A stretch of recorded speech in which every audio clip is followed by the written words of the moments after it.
Welcome to I've Got Something to Say, Tales of an Awkward Woman. My name's Kim. I want to thank you so much for taking the time out to click on this video and listening to what I have to say. I don't take it lightly. If you could, please like and subscribe to this channel. And I promise you, you don't want to miss none of the content I'm going to be putting out. Now, let's dive into the story. As you can tell by the title, The Bodybuilder. Yes, I dated a bodybuilder. No, it wasn't all protein shakes and weights, but it was quite the interesting relationship. So for starters, I at the time was 25, he was 35. So that's a 10-year gap, right? Right. What are we gonna call him? Every week we gotta come up with a new name, guys. So let's think. Bill. So for legal purposes, we're calling him Bill. Bill and I met when I was working at Subway. At the time, whenever Bill came in, for some reason, I was always the one making his order from start to finish. It's almost like I wanted to flirt with him. Ooh. So, woo. This one particular day, he came in after about 2 weeks. My sister was like, hey, since y'all always flirting with each other, why not exchange phone numbers so that y'all can go ahead and just date? And no lie, y'all, he looked down at his phone, looked up at me, and was like, I don't want to go to jail. Like, what? I'm like, what do you mean? He was like, you don't even look like you're over 21. And I'm like, but I am. He literally carded me, guys. He asked to see my ID before giving me his phone number. Who does that? I had to show my ID so that I could flirt with the guy via text. He got over that hump and we, started texting, and then we went out on our first date. And after about a month of texting and dating and being around each other, things between us got a little hot, like sizzling.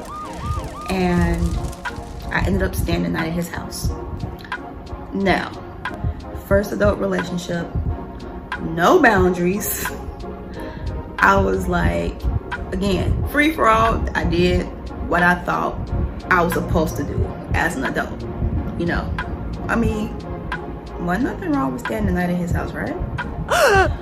Okay, I soon found out that I was not about that life.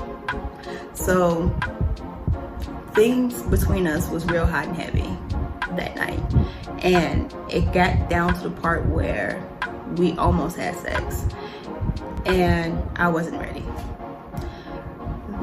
Thankfully enough, he was a gentleman and he stopped when I said I wasn't ready. But then a few weeks later, things between us within a 2-week span changed to the point where he forgot about picking me up from the train station after getting my hair done, because he said he'll be there and he didn't. And then he canceled a date because he wasn't able to fulfill his end of the promise of taking me on that date. And he thought that disappointed me, but it didn't. I understood. And so I felt something was off, but I just couldn't put my finger on it. We ended up breaking up. But before we broke up, this totally random lady walked into my place of employment. And you know how you can sense something is off with people? She stared me down for about 5 minutes. Didn't order nothing, but just stared me down for about 5 minutes and walked out.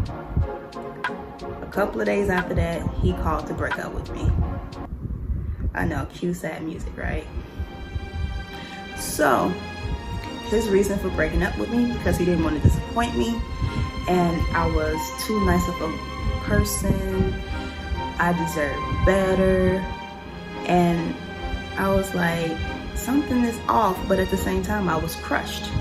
So, what I learned from that experience is that, one, I needed boundaries. I had none. Everything was a free-for-all for me. It was, I'm going to do this, I'm going to do that, because I felt as an adult I should be able to make wise choices. And those choices weren't always wise. I could have ended up pregnant. I mean, I know I say that a lot, but I don't think either of us wanted to have a baby at that moment. Secondly, I had to learn how to let go of dead things. I didn't want to let the relationship go because I was afraid that it was my fault if he just give me a chance to prove to him that I'm actually what he think I am. It made me feel as if I would have just gave it to him, if I would have just up and had sex with this man, he would have stayed. And that was not the case. But I cannot make a man stay. He would have to want to stay, and that would have to be his will and not something that I would pressure him to do. And so I want to encourage you to, if you're dating, whether you're an adult, teenager, senior citizen, set boundaries. Boundaries are not rules to keep people out. Boundaries are meant to be protection for you and the person that you're dating. Also, don't feel pressured to go outside of your character to try to keep somebody in your life. If that person doesn't see your value and that person doesn't see that you're an overall awesome person without trying to manipulate you or pressure you into doing something that you're not ready to do, that person is not for you. Let them go. It's okay. It's gonna suck and it's gonna hurt. Yes, I'm gonna be truthful on this page. It's gonna hurt and it's gonna suck, but I promise you it's gonna be beneficial for you in the end. It's okay to be different. It's okay to have values. It's okay to have standards. It's okay to have boundaries. It's okay. You're an awesome person, and someone will love you just because of that. All right? I want to thank you guys so much. If you could, remember, please like and subscribe, and leave a comment if you have any questions, comments, or concerns. Okay? Have a good day.